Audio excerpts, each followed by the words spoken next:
성도 여러분, 최근에 여러분은 실족하고 넘어진 적이 있으십니까? 그 실패의 원인이 무엇입니까? 여러분의 부주의 때문입니까? 아니면 사소한 잘못과 실수 때문입니까? 아니면 순간에 선택을 잘못하여서 여러분은 실패하고 넘어져 있습니까? 혹시 그 실패와 실족과 넘어짐이 여러분의 교만과 자만 때문은 아닙니까? 오늘 성경의 말씀은 선줄로 생각하는 자는 넘어질까 조심하라, 조심하라, 조심하라 이렇게 말씀하고 있습니다. 이 말씀을 자세히 들여다보면 말씀을 통해서 우리는 무엇을 알 수 있습니까? 선줄로 생각하는 그 순간이 어떤 때다? 넘어지기 쉬운 때다. 선줄로 생각하는 그 때가 위험한 때다. 선줄로 생각한 그 때가 바로 조심해야 한다. 조심하지 않으면, 그때 주의를 기울이지 않으면, 그때에 잘 살피지 않으면 곧 넘어질 수 있다. 그리고 실패할 수 있다. 안일함에 빠지면 위험하다. 그런 내용들로 우리를 에게 알려주는 것이죠. 선줄로 생각하는 자는 넘어질까 조심하라 이렇게 말씀합니다. 흔하게 쉬운 예들이 많아요. 선줄로 생각하는 자는 넘어질까 조심하라. 운전을 하시는 분들은 아마 다 경험을 해 보았을 거예요. 처음에 운전 면허장을 받아 들면 참 겁도 나기도 하지만 빨리 운전을 해보고 싶은 그런 마음이 가득가득 넘치잖아요. 키만 줬으면 좋겠고, 아빠가 키만 줬으면 몰고 나가고 싶은 그런 충동들이 막 일어나지 않습니까? 그런데 운전을 처음에 초보 운전을 할 때는 참 부들부들 막 떨면서 조심조심해서 직진만 1시간째입니다. 뭐 이러면서 막 앞으로 달리고 가지 않습니까?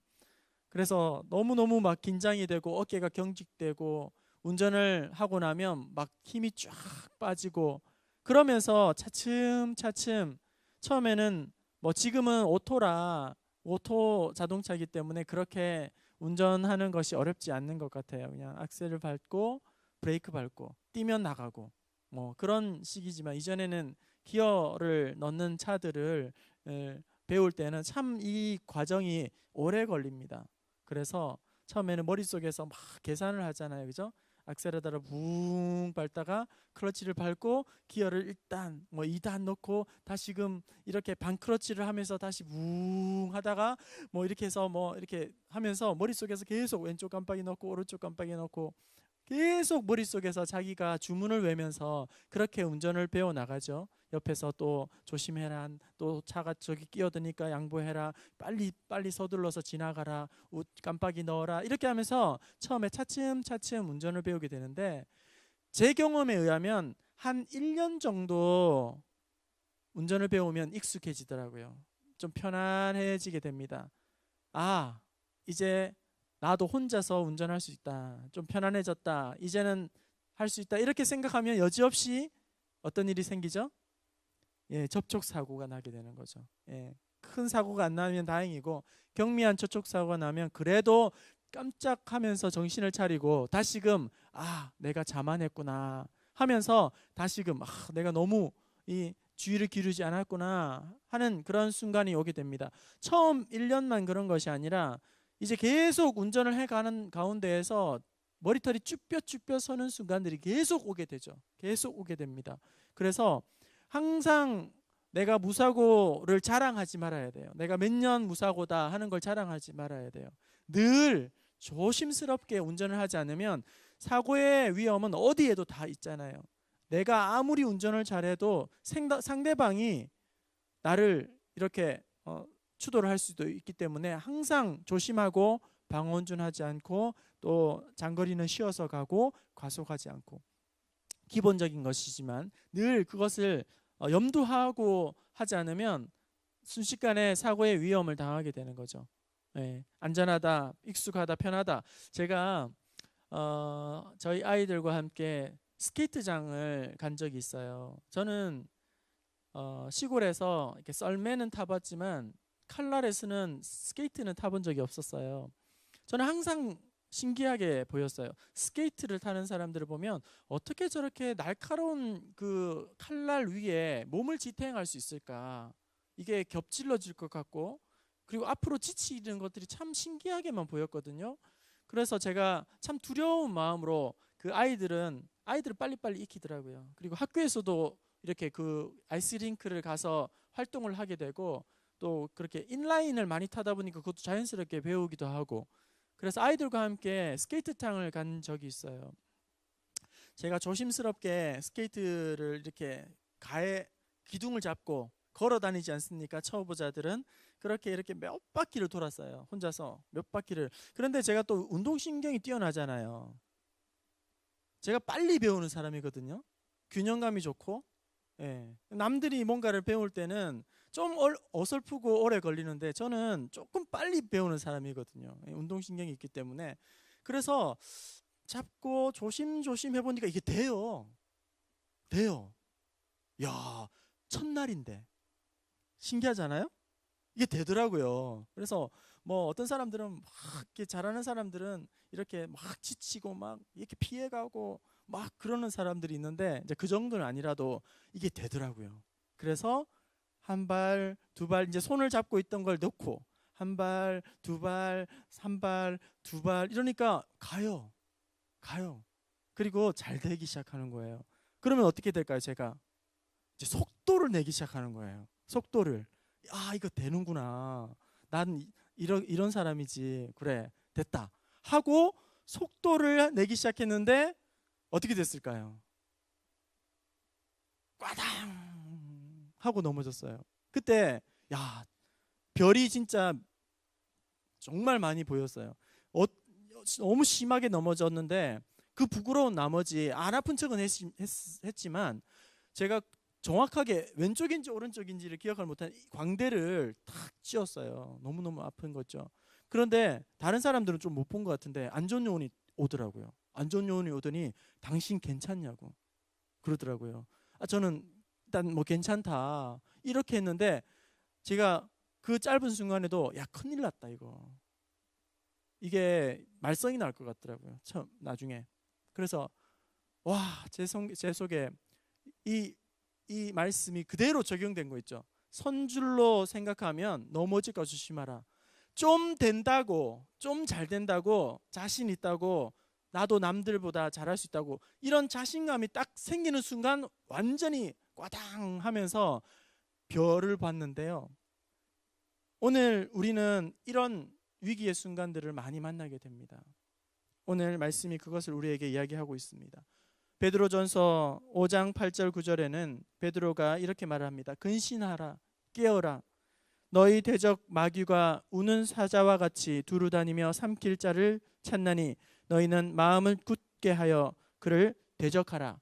이렇게 말을 합니다. 왜 베드로가 너희들은 근신하라, 깨어 있으라, 우는 사자처럼 너희들을 삼키려고, 마귀가, 사탄이 우는 사자처럼 그렇게 삼키려고 너희에게 다가오고 있다, 이렇게 경계하고 있는, 이런 말을 하고 있는 이유는 자기 스스로가 이것을 체험했기 때문이에요. 예수님을 따라가고 있을 때, 예수님을 모시고 배우고 그렇게 자기가 정말 열심으로 주님을 따른다고 자부하고 있을 때에 사탄의 유혹에 걸려 넘어서서 잠시 실패하고 말았던 그 뼈아픈 경험이 있기 때문에 성도들에게 베드로 전서에서 근신하라, 깨어라, 이렇게 말씀을 하고 있습니다. 오늘 본문은 우리에게 넘어지지 않도록 조심하라, 이렇게 우리에게 권면의 말씀을 주고 있습니다. 하지만 우리는 불완전한 존재이기 때문에 아무리 잘하려고 해도 실수를 하게 됩니다. 그리고 실언을 하게 됩니다. 때때로 남에게 상처를 주고 그것을 준 줄도 모르고 그렇게 살아갑니다. 이런 일들이 우리 속에는 자주 일어나게 됩니다. 그때에 우리는 늘 조심하고 깨어 있어야 하는 것입니다. 그럴 때 오늘 우리는 언제 넘어지게 되는가? 언제 우리는 넘어지기 쉬운가 했을 때에 먼저는 우리가 연약할 때에 넘어지기가 쉽죠. 우리가 약해 있을 때에 넘어지기가 너무나도 쉽습니다. 우리는 언제나 강할 수가 없어요. 약한 때가 있습니다. 그때에 우리는 조심을 해야겠죠. 에서를 생각해 보세요.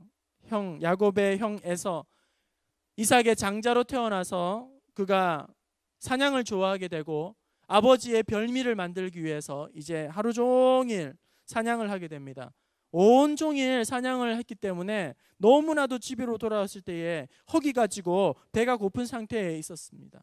집에 왔을 때에 동생 아우가 팥죽을 아주 맛있게 쓰고 있을 때에 그 냄새가 자기의 코를 너무너무 자극하고 입에서는 침이 그냥 군침이 꿀떡꿀떡 넘어가고 배는 너무너무 쪼르륵 고픈 상태에서 시장을 느끼는 그런 상태에서 그 배고픔을 달래기 위해 동생에게 팥죽을 달라고 그렇게 요구를 했었죠.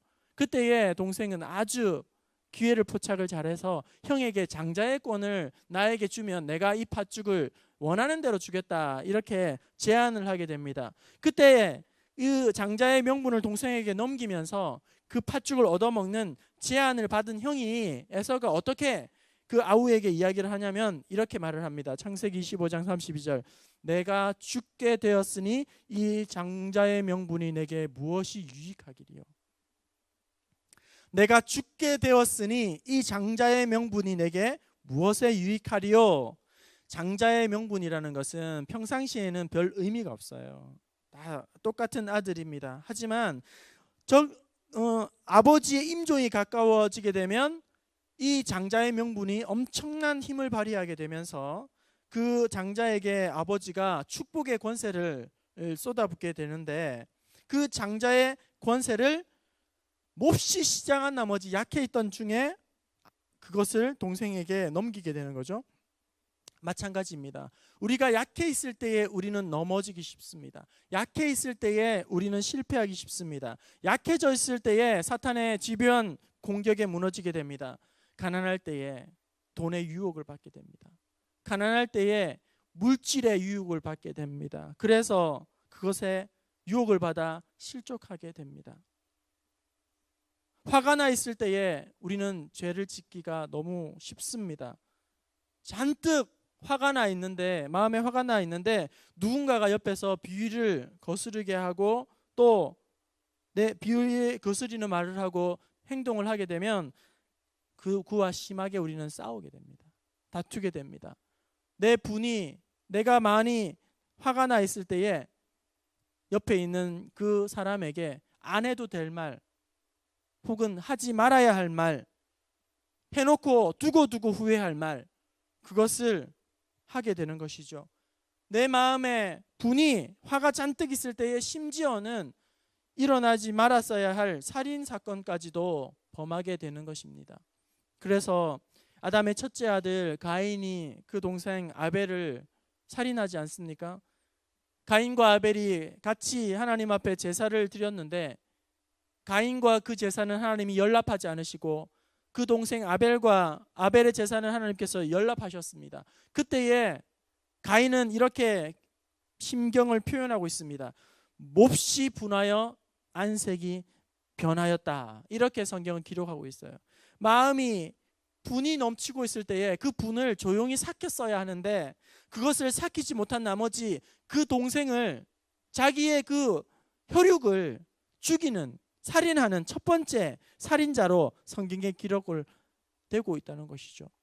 우리는 연약할 때에, 가난할 때에 혹은 분이 넘칠 때에 실족하게 되고 넘어지게 됩니다. 또한 억울한 일을 당했을 때도 우리는 조심해야 합니다. 상대방과 의논하는 중에 의논이 되지 않고 충돌이 일어날 때에 조심해야 합니다. 그리고 우리의 몸이 연약할 때에, 지쳐 있을 때에, 상해 있을 때에, 병들어 있을 때에, 심신이 약할 때에 우리는 조심해야 합니다. 주의해야 합니다. 쉽게 넘어지기 때문입니다. 아무튼 약해 있을 때에, 연약할 때에 우리는 쉽게 유혹에 빠져 걸려 넘어지게 됩니다. 우리 예수님도 악한 사단 마귀가 우리 예수님조차도 유혹하고 시험하였다면 오늘 하물며 연약한 우리들이야말로 더할 나위가 없이 연약한 중에 있을 때에 집요하게 우리를 틈을 노리고 유혹하며 우리를 넘어지게 할 것입니다. 넘어지지 않도록 우리는 연약한 중에 있을 때에 더욱 조심을 해야 하는 것입니다. 또한 반대로 우리가 부유할 때에 넘어지지 않도록 조심을 해야 합니다. 부유해지는 것은 모든 사람들이 바라는 것일 겁니다. 가난한 것을 좋아하는 사람은 이 자리에서 아무도 없을 것입니다. 하지만 부유할 때가 위험할 때라는 것입니다. 넉넉할 때가 조심해야 할 때라는 거예요. 풍요로울 때에 우리는 실족할 수가 있다는 겁니다. 여러분, 최근에 모 신문 일간지를 통해서 기사를 혹시 읽어보신지 모르겠어요. 40억 로또 비극으로 돌아온 행운. 여러분, 혹시 이런 기사 보신 적 있으세요? 지난해에 일용직 노동자가 40억 1등 로또를 맞은 거예요. 참 대단한 것 아니겠습니까? 그런데 로또를 40억을 맞고 나니까 20년 동안 교류하지 않았던 두 여동생이 자기를 찾아온 거예요. 그래서 협박을 하고 위협을 하고 약점, 오빠의 집안에 있는 약점을 모든 사람들에게 알리겠다, 이렇게 협박을 하면서 돈을 뜯어내려고 했다는 거예요. 그런데 돈을 주지 않자 이제 그 두 딸들이 늙은 노모, 그런 이 노모가 문맹 글을 알지 못하는 거예요. 그 노모를 이렇게 속여서 1인 시위 피켓을 들어 1인 시위를 하게 되는데 1등 로또 폐륜 아들, 이렇게 해서 그것을 1인 시위를 하게 만드는 거예요.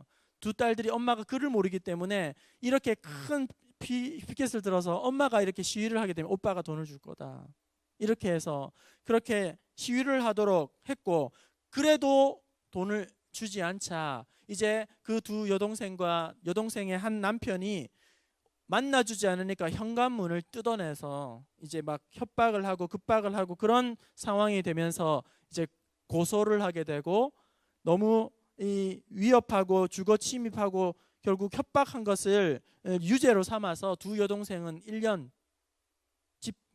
징역, 집행유예 3년, 봉사 200시간, 그리고 그에 동참한 남편 죄질이 나쁘다 하여서 바로 구속, 그런 사건들이 최근에 그 신문지를 통해서 제가 봤습니다. 부유해지면 좋을 것 같잖아요. 부유해지기를 다 바라잖아요. 그런데 부유해지면 오히려 불행한 일이 생길 수도 있고, 오히려 불행한 뿐만 아니라 넘어질 수 있기 때문에 조심해야 한다는 거예요. 생활이 부유해지면 나태하기가 쉽습니다. 믿음 생활 하기가 더 좋아야 하는데 오히려 믿음이 식어지고 마음이 교만해지기 쉽다는 거예요. 가난하게 살 때는 그렇게 하나님 앞에 간절히 엎드리고 그렇게 간구하고 그렇게 믿음으로 무릎 꿇고 나아갔었는데, 넉넉해지니까 그런 열심들이 사라지고 열심히 일하려고도 하지 않고 괜히 마음이 교만해져서 다른 사람들을 얕보고 또 교만해져서 어깨에 힘이 들어가면서 우쭐대고 갑질을 하고 그렇게 형편없는 사람이 되더라는 거예요. 그것이 올무가 되고 함정이 되더라는 거예요. 그것을 보고 개구리 올챙이 시절 모른다, 이렇게 이야기를 하는 거죠. 잠언 30장 9절에 이런 말씀이 있습니다. 혹 내가 배가 불러서 하나님을 모른다, 여호와가 누구냐 할까 하며, 혹 내가 가난하여 도둑질하고 내 하나님의 이름을 욕되게 할까 두려워함이니이다. 이렇게 말하면서 저자는 이런 고백을 합니다. 나를 가난하게도 마옵시고 부하게도 마옵시고 오직 필요한 양식으로 나를 먹이시옵소서. 아멘.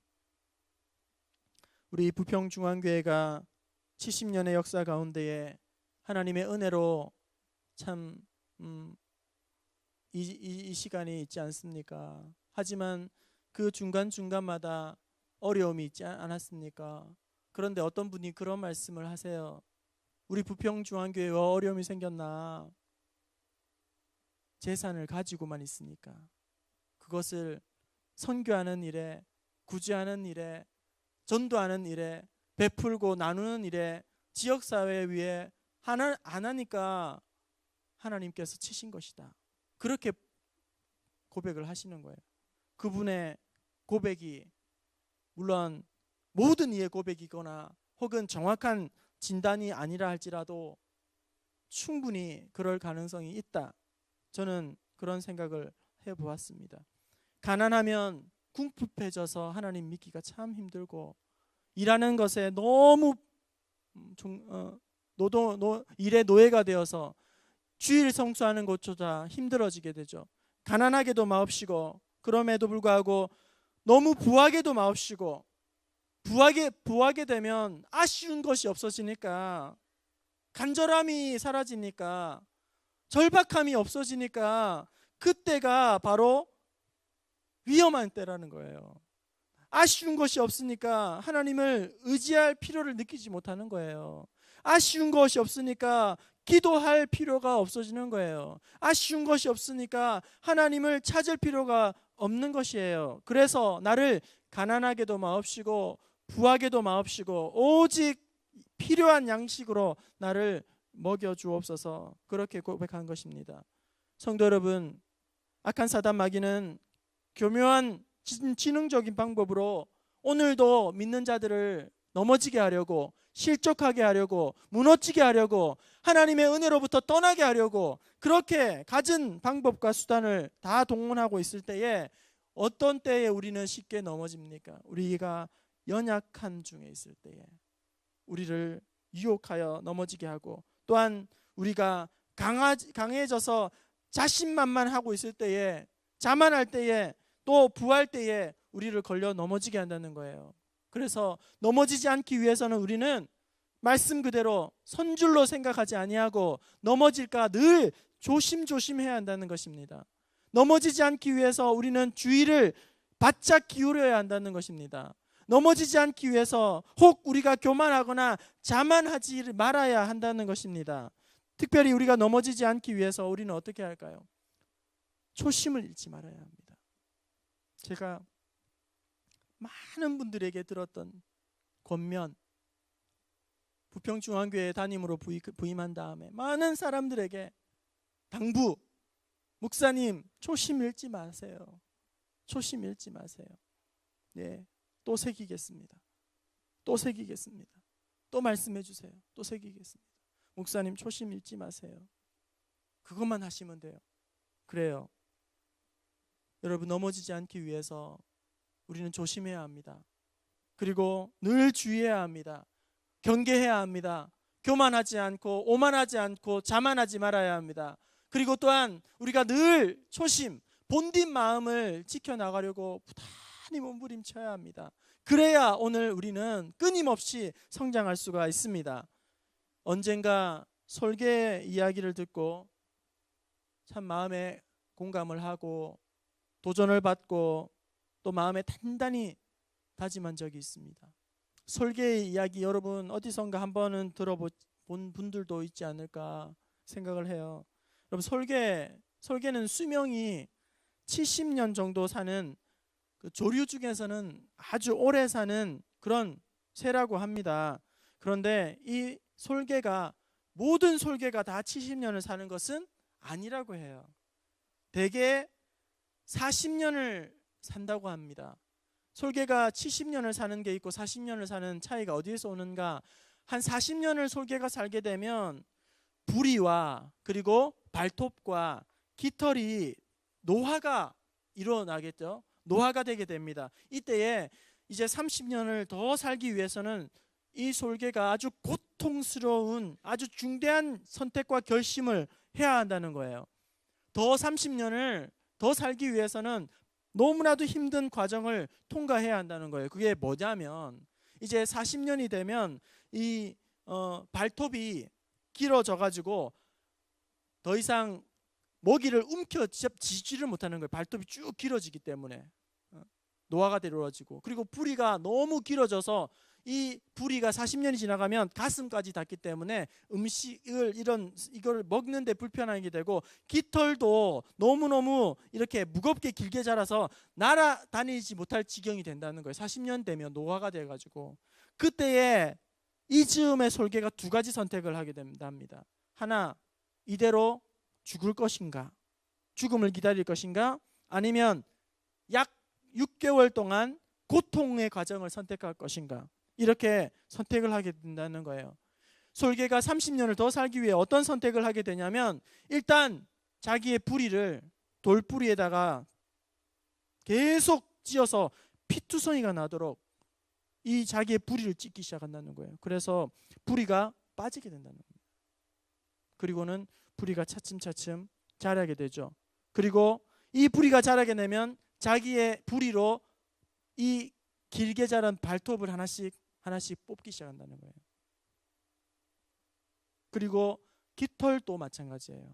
너무나도 길어져 버린 깃털을 하나씩 이 새로 난 부리로 뽑게 된다는 거예요. 이런 과정이 6개월 동안 이루어지게 된다는 겁니다. 그리고 새로운 모습으로 30년을 더 살게 된다는 거예요.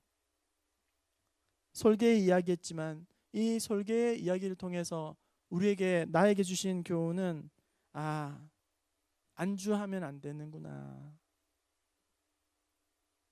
만족하면 안 되는구나, 굳어지면 안 되는구나, 형식의 안일함에 물들면 안 되구나, 초심을 잃으면 이렇게 끝장이구나, 이것을 다짐하고 또 다짐하면서 안주하면 안 되겠다. 그래야 끊임없이 새로운 신선한 그런 삶을 그리스도인으로서, 또한 성도로서, 목회자로서 살아갈 수 있겠구나.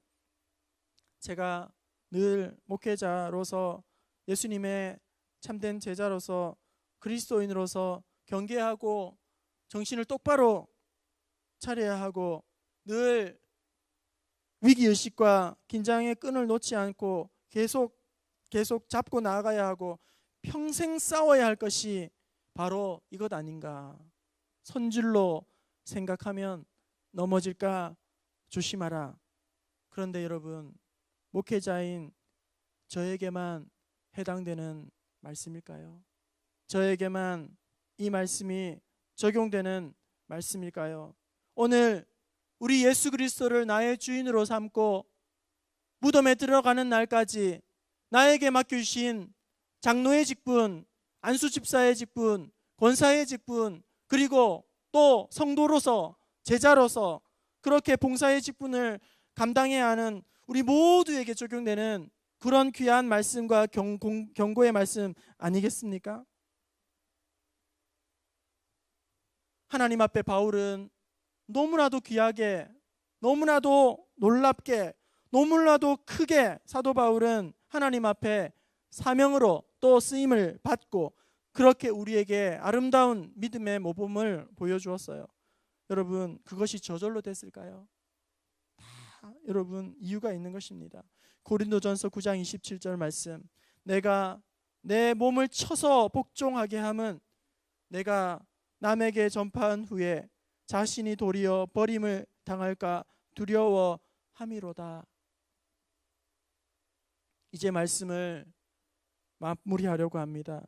오늘 말씀 고린도전서 10장 12절 말씀은, 그런즉 선줄로 생각하는 자는 이렇게 시작합니다. 그런즉, 이 그런즉이라는 말씀은 앞의 내용을 이어받아서 이제 결론을 맺고자 하는 의도에서 나오는 것입니다. 그런즉, 앞의 내용은 무엇일까요? 여러분, 시간이 나면 앞서 10장 1절부터 내용을 쭉 이어서 한번 읽어보세요. 앞의 내용을 살펴보면 이런 것입니다. 하나님과 동행하며 하나님과 동행하는 영광을 누리고도 종국에는 멸망으로 치달은 사람들이 있다. 하나님의 은혜를 맛보고도 종국에는 망한 사람들이 있다. 그들의 이야기와 그들의 사건을 열거하고 있습니다. 그들의 이야기는 바로 조상들의 역사 이야기였습니다. 그들은 처음에는 좋았습니다. 처음에는 잘했습니다. 처음에는 하나님의 은혜 안에 누렸습니다. 처음에는 이스라엘 백성들은 애굽에서 그런 하나님의 인도하심으로 구원을 받았습니다. 홍해 가운데에서 기적처럼 하나님의 구원하시는 은총을, 기적을 체험했습니다.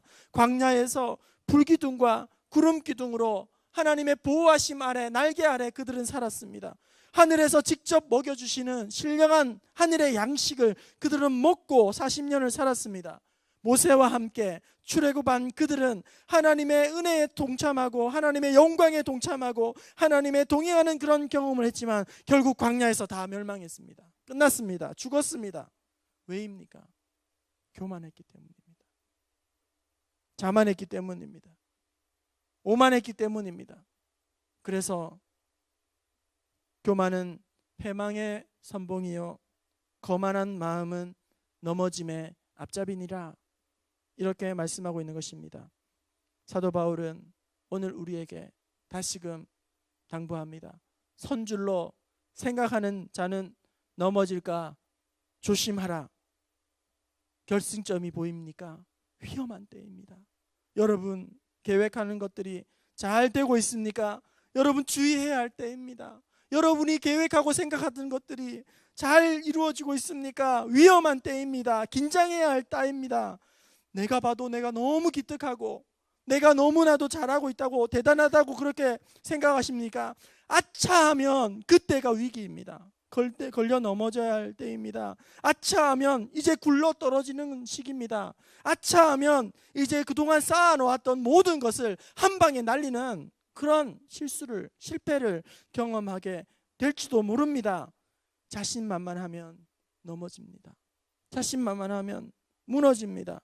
여러분 스스로 강하게 여기면 안 됩니다. 위험합니다. 강하다고 자부하는 사람일수록 더 쉽게 넘어지고 실패하게 되는 것입니다. 남을 살피는 것처럼 여러분 남을 꼼꼼하게 지적하고 꼼꼼하게 주의를 주고 꼼꼼하게 지적하는 그런 꼼꼼함으로 나 자신을 꼼꼼하게 살피십시오. 나 자신을 점검하십시오. 나 자신을 성찰하십시오. 자기를 의지해 살지 마시고 하나님이 주시는 신령한 은혜와 평강으로 자기를 의지하고 믿지 마시고 신령한 성령의 인도하심과 성령의 능력 주심으로 오늘도 내일도 날마다 하나님 앞에 살아가는 저와 여러분 끝까지 하나님 앞에서 아름답게 귀하게 충성되게 귀한 직분 사명 감당하는 저와 여러분 될 수 있기를 주님의 이름으로 축원합니다.